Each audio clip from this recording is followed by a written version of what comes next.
Welcome to the Climb Podcast, where we are diving into taboo topics and redefining the rules for women of color leaders.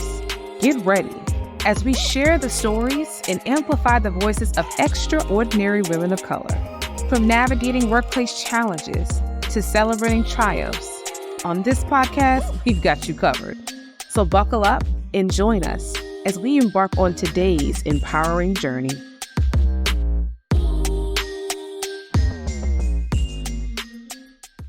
Welcome to the Climb Podcast, where we empower women of color in the pursuit of leadership and managerial roles.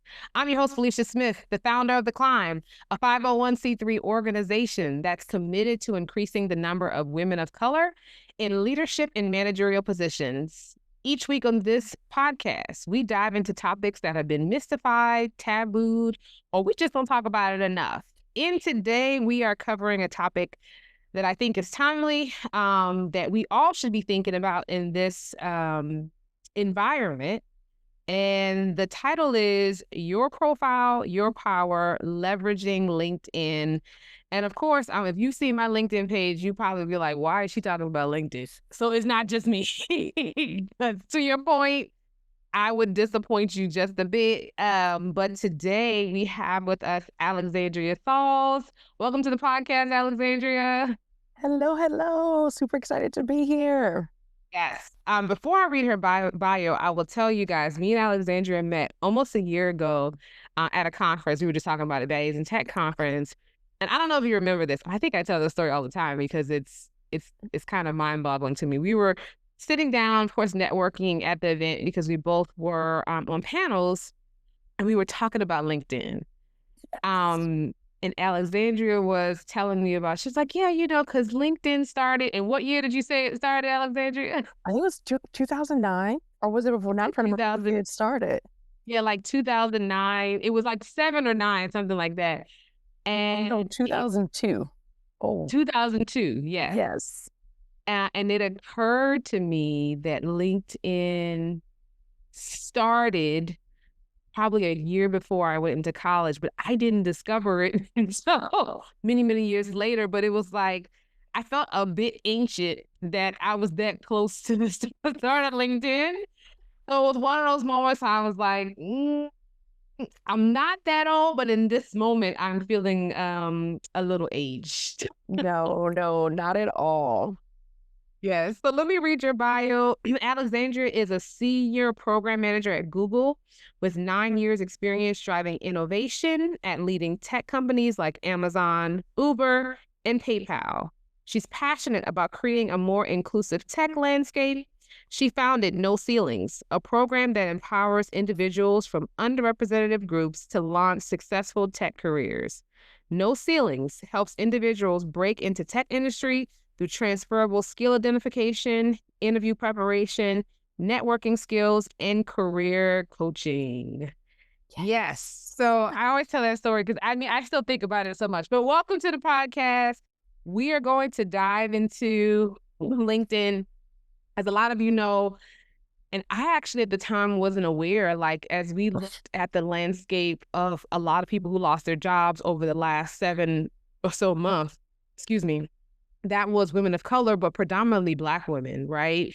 And so as we talk about strategically using LinkedIn at this point has over 1 billion users, which I think is like, what?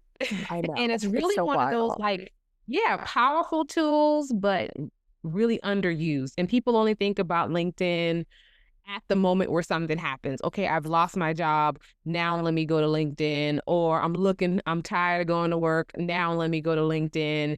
So we want to talk a little bit more about how you can use it more strategically and not just a crisis tool, right?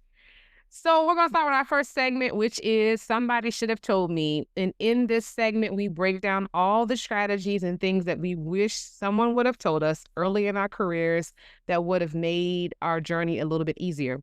So the first question for you, Alexandria, is what do you wish you had known about LinkedIn early in your career? I think you kind of hit it a little bit. So when I actually looked at my start date today. So I joined LinkedIn June 11th, 2012. So this was between like my sophomore and junior year of college. And at this point, I didn't really know what the tool was. Someone mentioned it in a class, and I would just upload my job that I had, not like what I did. It was solely the company name, the job title, and then how long I've worked there. And I thought I had a rock star LinkedIn at this time. And it was like, I worked at this company, the title, I think it was like all of them was like internships, our volunteer efforts. And I would leave it at that. I would add an update whenever it was, which what could have been like once a quarter or half a year since internships would end, and I wouldn't go back to it. It was no engagement, no clarity on what actual the actions I drove or impact I drove into those internships. And that is one thing I would say going back, putting that information of what you actually do in those roles is something that is critical from day one would be like the biggest tip. And then I think another thing is I tell people think of your LinkedIn profile as your living resume. Just as you do updates on your resume, your LinkedIn profile should be reflected. As you have another amazing project that you just landed, go and update your LinkedIn profile. It's an always on tool that can actually help recruit on your behalf when you've never even seen the role before. So how true is it though then? I mean, you actually just reminded me, I started a new job and I did not update LinkedIn. That's how bad I am. I'm gonna go and do it. But like how talk a little bit about how much people are using LinkedIn companies as a tool to like recruit and hire. Is it really a Yeah. thing or is it you're just hearing about it? No, it's really a thing. So think about it. Before you had LinkedIn, you had Indeed, you have Glassdoor, a few other tools that people would go in and look for applicants, like upload a resume. This was existing just in a different function before LinkedIn. But now you have like a recruiter side of LinkedIn where they can go Yeah. in, they can filter the specific skills that they're looking for. This is why skills are very important to have updated. They can look for the years of experience, they can look for company names, they can look for keywords. These are all things where when they go in and pre-populate and say, then your profile gets pushed up. They say if you're premium, you have a higher chance to be recommended. But for Uber, for instance, that recruiter found me on LinkedIn and reached out and said, hey, I saw your profile. There's thousands, millions of profiles. As we said, like there's like a billion Yeah. users. But with the capabilities that they have on their end for filtering, we don't see as just users of LinkedIn. So it is a huge way. Even for Google, I applied through that role through LinkedIn. Then it routes you to like the application of like that company portal, but your profile is then shared with the recruiter. So in my mind, you have two times for that recruiter to see your face and see more of your personality through LinkedIn because you don't have the restrictions of the one page, just black and white document. So these That are ways where you can leverage it, where it's like, okay, I know I'm going to up in the portal regardless at Google or whatever company it is, but now your profile has been shared with the recruiter. that is that is it's almost hard to grasp. So talk a little bit, and I'm totally off script. Talk a little bit more about those skills at this point. So why? Because that's one thing I wish someone would have told me. Why is the skills portion, and why are they searching on skills? What's important about that piece of LinkedIn? I think it kind of complements the content that you have listed. And I think also it shows the level of like due diligence and time that you're putting in to make sure that it's updated. These are all the little things that can just add on to make you a stronger candidate when there's so many people on the job market right now. Resumes are going to all start to blend. They're all going to eventually all have impact as people start getting those numbers. But then it's like, okay, great. These are the specific skills, which if you go to the jobs on LinkedIn, they actually give you the recommended skills that they think are associated with that role. Another opportunity for you to cross check to say, hey, the skills they have listed here, are those also included on my profile as well? So I just think of these as all of additions of how you just can make yourself a stronger candidate. When you have your content, you have a strong about me, you have a good header, all these things just help make your package stronger. And that's what you really need right now to kind of push yourself out of the big groups that are applying for these roles. That is awesome. So, how do you think someone's professional journey really shifts when they use LinkedIn? Like, what are some stories you've heard about people who probably didn't take LinkedIn seriously and then they did? Yeah. So I've actually had several people who I've had like career coaching with, and they're like, "Hey, I've applied to so many different roles. I'm not getting anything." And then I was like, "You know what? Let's go look at your resume, but then let's also go look at your LinkedIn profile."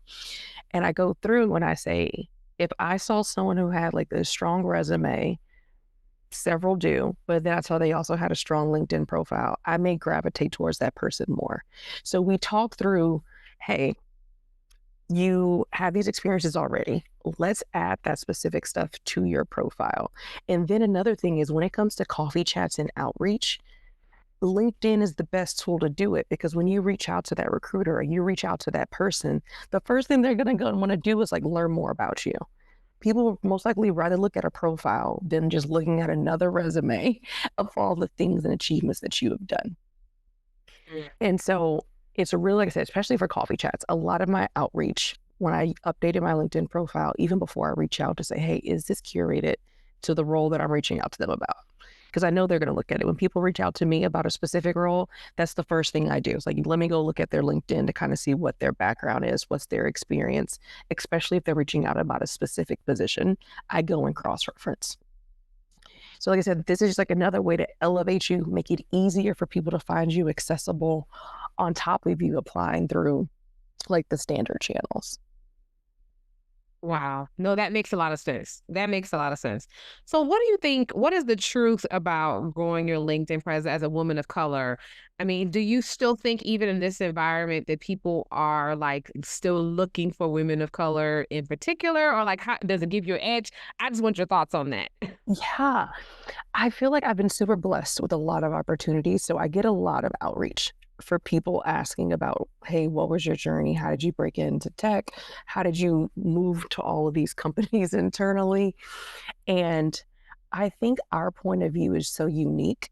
And especially like when you think of the tech industry as a whole, there are not a lot of Black women.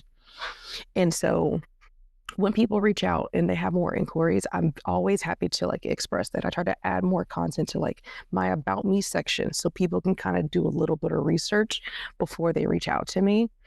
I think I actually was thinking when I like think of my content for the week, I'm like, okay, I have my own unique point of view that no one else has experienced from my internal mobility to the roles that I've gotten nose to the projects that I did not do well on. And that can't be replaced. I've even piloted out some like AI more generated posts compared to the ones in my personal story. Engagement is significantly different. It's like people know like this is it just doesn't feel authentic. And so when I come and say, "Hey, I tried to transfer, failed miserably. That's how I learned to uncover transferable skills because of the nose," versus just writing a post solely on transferable skills and take out my personal side to it, the engagement is night and day. Oh, I think you're mute. I can't hear you. Oh, wait, can you hear me? Oh, I'm so sorry. My mic Oh, was off.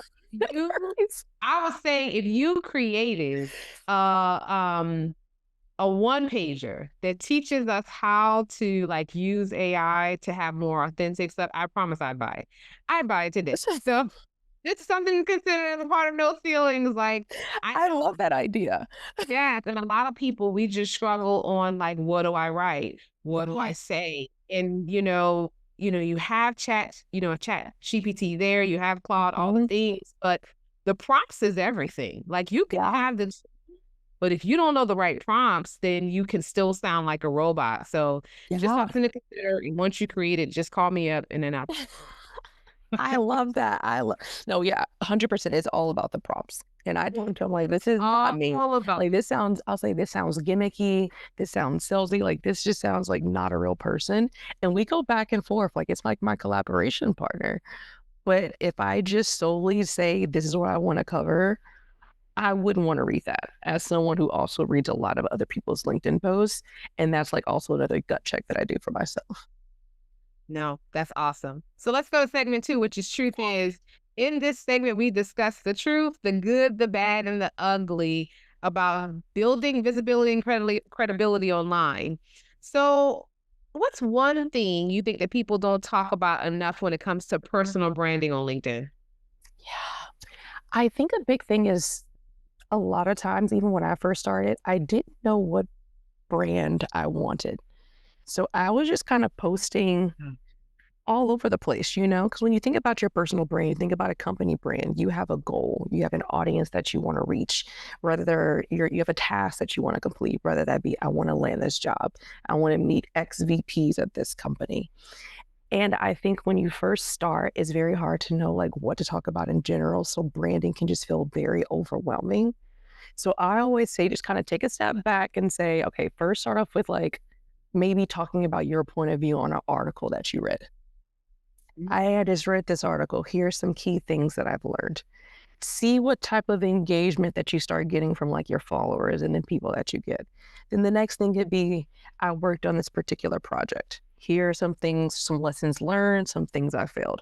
See what type of engagement and you get. And you slowly just try to pilot different topics to kind of understand what lands well, because before I started, I was doing a lot of stuff on program management.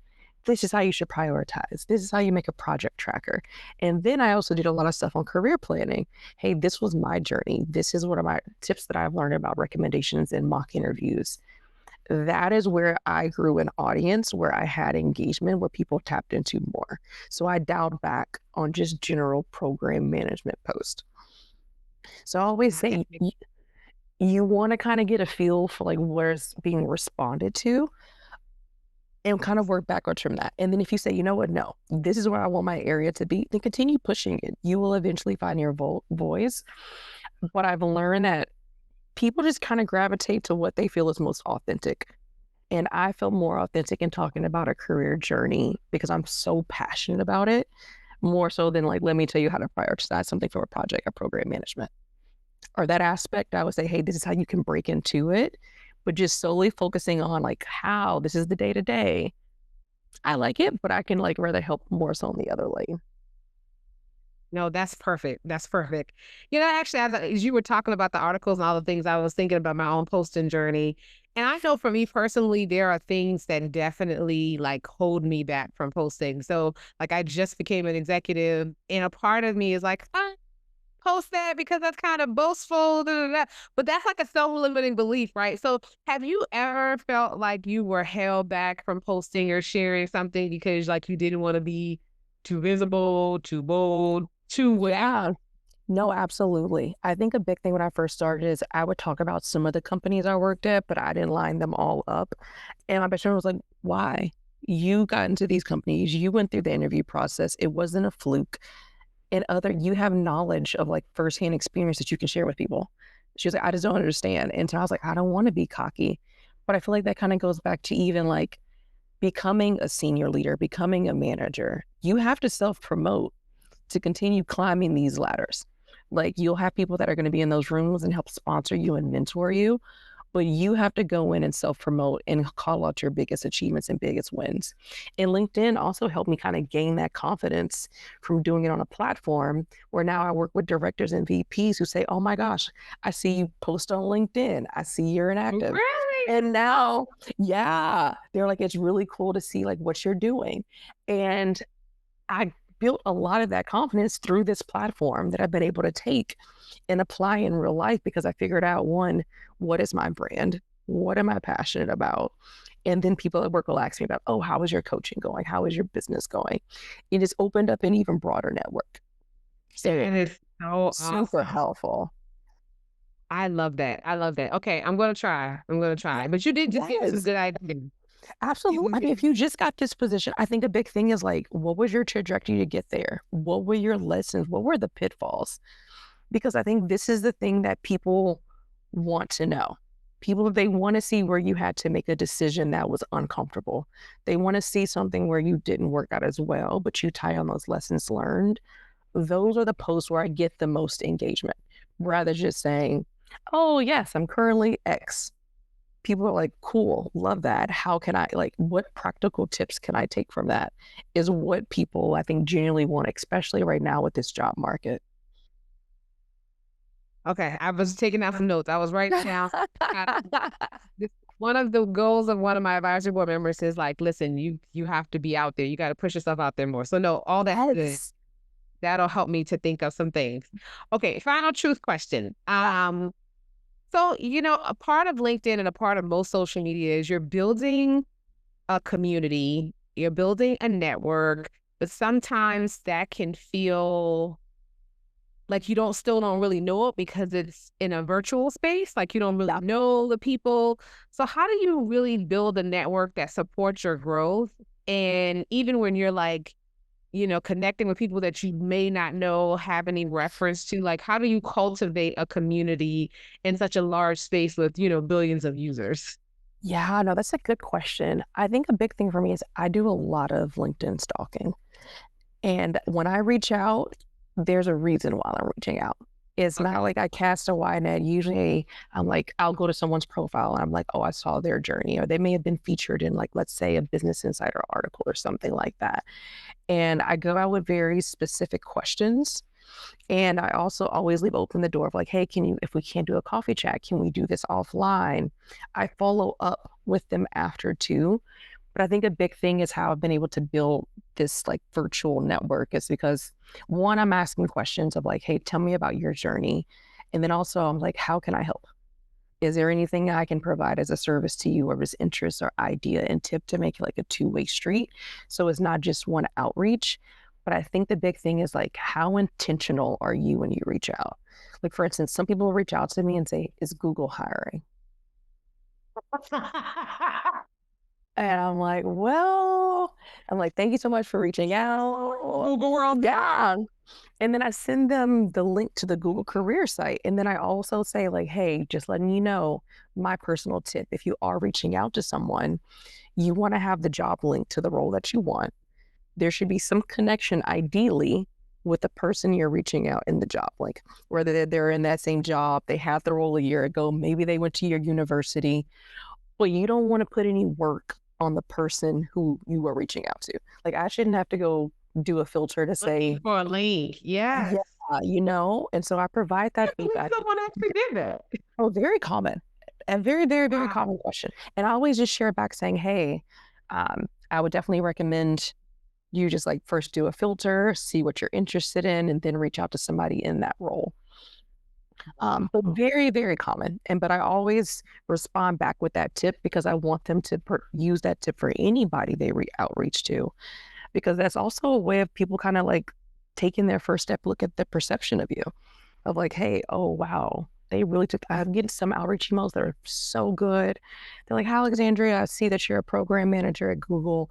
This is the role I'm interested in. I've had X number of years of experience that ties to this job description. Would love to see if we can have like a quick 20-minute chat. And I want to ask you these 2 or 3 questions. Oh, wow. I Oh, went, yes. yes, That's yes, because you were so intentional. You were very clear on the ask. And I was like, absolutely. And so my biggest thing with people who are like saying it over 1 billion users, yes. But if you take the time to figure out, I had some people that reach out to me that are based in New York. I actually got to meet somebody in real life for a coffee chat. Loved it. But she reached out. I live in New York. We were both program managers, and it would just feel organic because they already found the connection before they reached out. So there was not a lot that I had to do on my side. But say, oh my God, yeah, let's meet. that's awesome. I love that. I love that.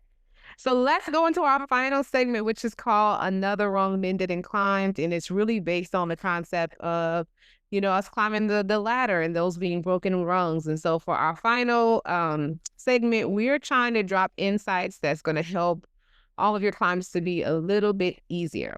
So, what are your top 3 tips or hacks that every person listening should do? I think you already gave me one. The skills was one for me, but go ahead. Your top 3 hacks for using LinkedIn. Absolutely. Okay, one important one that I've learned like later on is your headline. Like Yeah. that is the first, like, as I see your photo and then I see your headline when you come through like my search recommendations.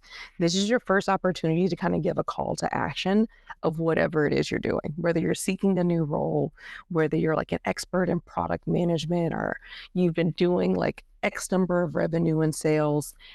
Definitely have that as a call to action or what you're looking for on there. I think I see a lot of people that may say like, see a lot of students, it'll just say like engineer. I'm like, okay, I guess they're engineer. But like, what about it? Like, are you a part of any organizations at your college? Do you have any internship experience? Do you want to be an engineer in construction, engineer in tech? Like, these are different things that you can help people like gravitate towards you by really leaning into that headline. So that is one thing I would definitely say. Another thing, I think someone made the saying, don't post and ghost. So if you are posting, be sure to interact and respond back to the people who are engaging in your post.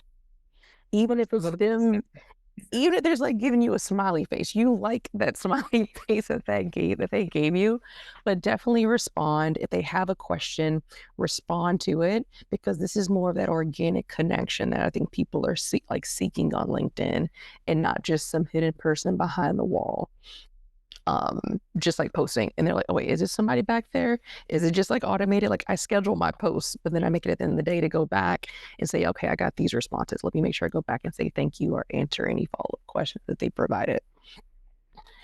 Another thing, comment on other people's posts because then your reach is also going to get wider. So there's other questions or topics that people have shared where you're like, oh, that was like a really cool insight. Or, oh, I can like actually take this back. Or even ask them a question and say, oh, what made you go this route? Did you explore any other opportunities? Another way to grow your following and to grow your brand on LinkedIn in addition to posting, of course. But these are things where, like I said, LinkedIn can't be something that you just see as I'm going to post, upload once, I'll come back in a quarter. If you really want to lean into it and get more of the benefits behind it, it is something where you'll have to allocate time to. I tell people if you think of influencer marketing, that has now come over into the professional setting, whether we like it or not. Man. It is. Because you look at job applications, what do you now see? It asks you for your LinkedIn URL. So to me, that was a turning factor when I'm like, okay, applications are asking for this now. So this is also going to play a role in my application process. So definitely, definitely, definitely, like I said, even if you just post one time about something that you found interesting, a project that you're working on, or an idea that you want to share, tap into it. Like all of us are on these career journeys in different places. Some just beginning, some trying to pivot, some trying to leave, some people, all various stages in our career. And I think LinkedIn is a good tool to kind of leverage that. I mean, there is a lot happening, I feel like, in LinkedIn that it's really becoming more personal. I'm TBD how I feel about it becoming Facebook in some ways. Um, but I still do love the authenticness of it, authenticity because a lot of time those posts get a lot because work and personal life they do blend a lot, especially in this remote world. So I do like Yeah, seeing how some people are like melting those together. Some people say work life balance. I think some people say work life harmony, but they are really two so intertwined. So I can understand how it is going that way in some measure or form. that's fair. So what is one thing you want to leave the audience about with one thing you want the listeners to know, whether it's LinkedIn or about you or about those feelings? The floor is open. Yeah. I think my biggest thing is I'll tie it back to the LinkedIn piece. I personally, so the way I applied to Google was through LinkedIn. And before I applied, I went through and audited my LinkedIn profile to ensure that it aligned with the jobs and roles and responsibilities. So if you are looking to apply to roles through LinkedIn, don't take the same time that you do to to perfect your regular resume. Take that same time on your LinkedIn profile because this is, like I said, another way to boost your application. If anything, you can even have more examples on there since you don't have the limitation of your resume, but also apply with intention on your LinkedIn and making sure that the experience bullet points that you have, they're measurable. What was the action that you did? What was the result that it drove? And connecting those and make sure they correlate to the job description. It is critical. You do not want to be stuck in the point where you just have your job title and that's it. That's fair. That is fair. Alexandria, as usual, I leave you with more information and also feeling like, okay, I got to do better. It's a journey, and we're all learning. I look at analytics It is too. a journey. It's a journey. It's never going to be perfect. And that's But to okay. your point, there's intentionality that has to go there, and so I'm gonna have to be more intentional. That's the bottom line is, Yeah. you can talk about all the strategies, but unless what I heard is put intentional time around it, make sure that you're not just aligning your resume, but you're also aligning your LinkedIn because doing both of those looks good. Of course, I'm always fascinated by the skills, your Yes. header. All of that's intentionality, right? You have to And your put the about me time in. section, Huh? about me section should also Yes. be like a snippet about you and what are you looking to do? What do you want to land? Also use that as a section, should definitely be utilized. Correct. So I'm gonna put some time to update it. Tell the people where they can find you, how they connect with you on social media. Yes, so find me on LinkedIn. I know. No, literally, I am on LinkedIn every day. So no, please connect on LinkedIn. I also have my website, noceilings.work. But yeah, if you are reaching out because you have general questions, just apply that intentionality, specifically what you're looking for. I will respond, maybe a little delayed. But yes, please connect. I would love to talk more and continue the conversation. Awesome. Thank you so much. And thank you guys so much for tuning in. And we will see you next week. Until then, keep climbing and keep striving. Thanks for tuning into the Climb Podcast. If you enjoyed today's episode, don't forget to subscribe, rate, and review us on wherever you listen to podcasts.